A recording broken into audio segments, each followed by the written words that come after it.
Welcome back to Mid-Morning. The start of the new year means many will be making those New Year's resolutions.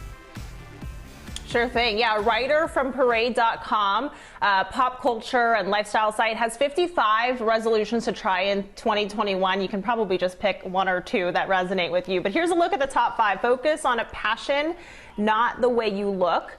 Work out to feel good, not be thinner. Stop gossiping. Give one compliment a day.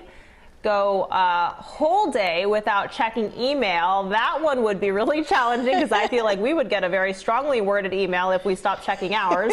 Shayla, do any of these, you will look through the list, do any of them resonate with you?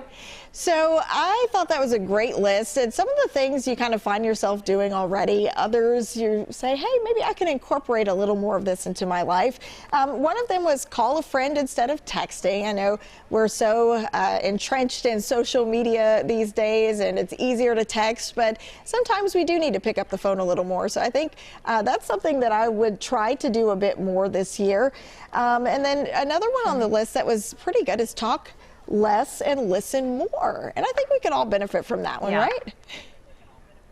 Yeah, we can. And this was, last year technically now was the year for both of those things, right? We were really seeking that human connection. And I think that helped a lot of people reach out a little bit more. And then we had a whole lot of listening to do with all of the problems and challenges that we were facing. One that is, seems small and inconsequential maybe, but then adds up is turning your phone off at night. I know that I have a really big problem with this. Now we have, I think, maybe different issues working the morning show. People need to reach us overnight kind of thing. Right. But I have a really big issue checking my phone before I go to bed and looking at it first thing in the morning. So to try to find a way to do that, I think for me would be really beneficial. And one of the biggest excuses that I make up for myself is, oh, but I use my phone for my alarm. And lo and behold, there's this thing that you can buy that you set on your nightstand, and it tells you when to wake up based on when you set. I think they call it an alarm clock. It's like $10. You heard of one? Yeah, I think I've heard of something like that. Another one on the list that I thought was so important is to talk to yourself with kindness. Sometimes it's so easy to, say something nice to someone else, but are we really kind to ourselves? And sometimes we can be really tough on ourselves.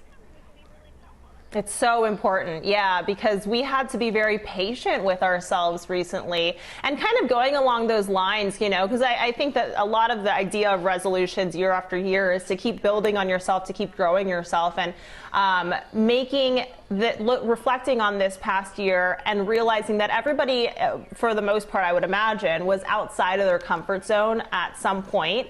And we each had to do something that scared us. And so one of the things that I liked on that list that is very probably sunshine and rainbows is to do something that scares you, to be a little bit more deliberate about it, right? We've all kind of had our resiliency tested.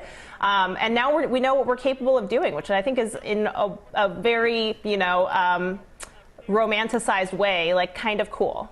I agree with you on that. And finally, another thing that I think is so important, don't hold on to grudges, because sometimes if you hold on to those grudges or things that are bothering you, it's almost like that saying, I think if you are drinking the poison and waiting for someone else to be harmed, you're only hurting yourself. So let go of the things that you don't have to carry that are weighing you down.